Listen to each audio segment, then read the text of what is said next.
हे शिखा, कैसन बाड़ू हो? अरे तू मुंह बना के काहे बैठल बाड़ू? ई रोले जैसन चेहरा तोहरा अच्छा नहीं लगत। अरे तोहरा चेहरा पर तो बस मुस्कुराहट अच्छा लगला। तो हमेशा हंसते खेलते अच्छा लगेलू। अरे यार हंसदत सागर, शायद किस्मत में अब जिंदगी भर रोए के लिखल बा। अरे रोवत काहे बाड़ू? का माई बाबूजी कुछ कहले हैं? बताओ, कोई डटला का? तो के हमार कसम बा, बताओ जान। सागर, अगला महीना में हमार शादी होके वाला बा। ना, ये नहीं क्या हो सकत। कहता कि झूठ हो, कहता कि तू झूठ बोलता तू इतना बेवफा नहीं हो सकत। कहता कि मजाक हो। मजाक तो हमरा साथे जिंदगी कैले बा। तो हर साथ छोड़ी कि माई बाबूजी से रिश्ता तोड़ी। अच्छा वाह रे नारी, तुमने ऐसी तीर मारी कि दे गई इश्क की बीमारी। अरे भगवान का खाली तोहन लोग के ही हक दिल बने दिल तोड़े के। का बस तोहन लोग ही क्यों के दिल से खेल सकेलू? बहाना तो तोहन लोग के माई बाबूजी मिल जाने। तो प्यार करे से पहले अपना महतारी बाप से कहना पूछ ले लू।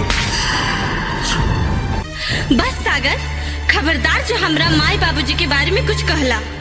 अरे पहला प्यार तो हमके अपना माई बाबूजी से ही मिलल, जिकरा सहारे हम पलल बानी। और कहल गइल बा कि पहला प्यार केहू भुला ना सकेला। तू तो हमार दूसरा प्यार होवा। तोहरा प्यार पर हमार माई बाबूजी के प्यार भारी पड़ गइल बा, जिकरा प्यार खातिर हम ही शादी करे जाता नहीं। ठीक बात सीखा तो कर ला शादी।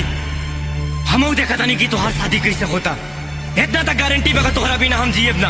अगर जिंदा रहे तो तारा डोली के जगह पूरा बाराती कार से उठा दे। तई बात सुन ला, उचिता में सबसे पहले चिता हमार होई। ई तू का कहत बाड़ू? अरे तू तो हमार जान हो। हम खुद के मौत के नींद सुला ले, लेकिन तोहके कुछ ना होके दे। सॉरी सागर, जज्बात में हम तोहके भला बुरा कह देनी।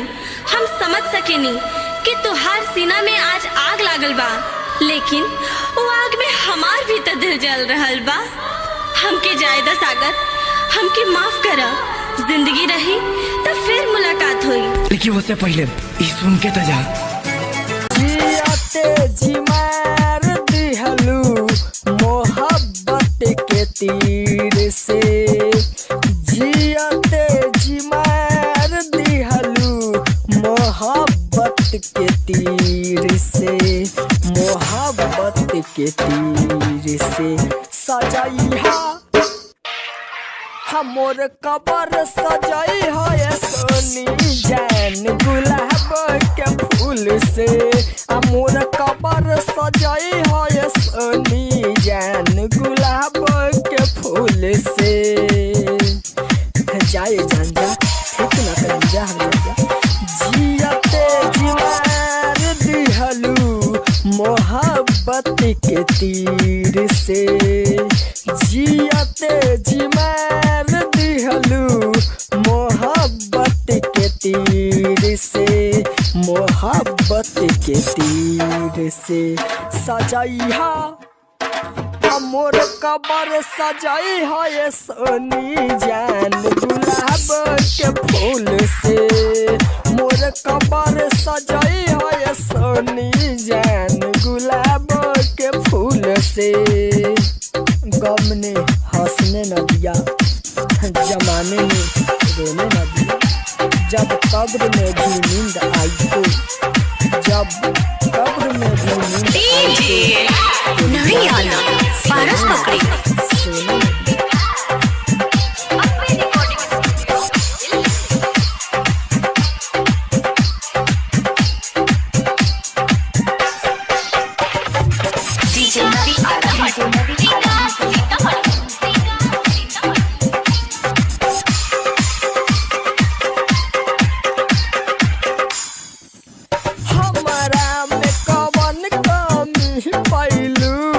हमरा छोरी दोसर के भइलू। दिल में उठे ऐसा दर्द तोहरा बिना कैसे रहब। हमरा में कवन कमी पैलू। हमरा छोरी दोसर के भइलू। दिल में उठे ऐसा दर्द तोहरा बिना कैसे रहब सजैहा हमर कबर सजई हो ये सोनी जान गुलाब के फूल से मोरा कबर सजई हो ये सोनी जान गुलाब के फूल से DJ Navi Alam, DJ Navi Alam, DJ Navi Alam. DJ Navi Alam, Paras Pakri.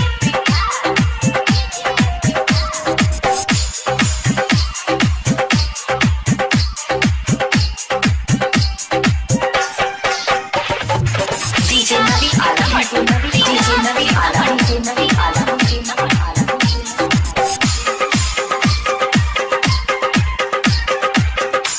महताब आलम तोहरा याद में जागे दिन और रात में सदाम के दिलू धोखा देखी के सुनहरा मौका राइटर महताब तोहरा याद में जागे दिन और रात में मोबिन के दिलू धोखा देखी के सुनहरा मौका सजैहा मोर कबर सजई हो ये सोनी जान गुलाब के फूल से मोरा कबर सजई हो ये सोनी जान गुलाब के फूल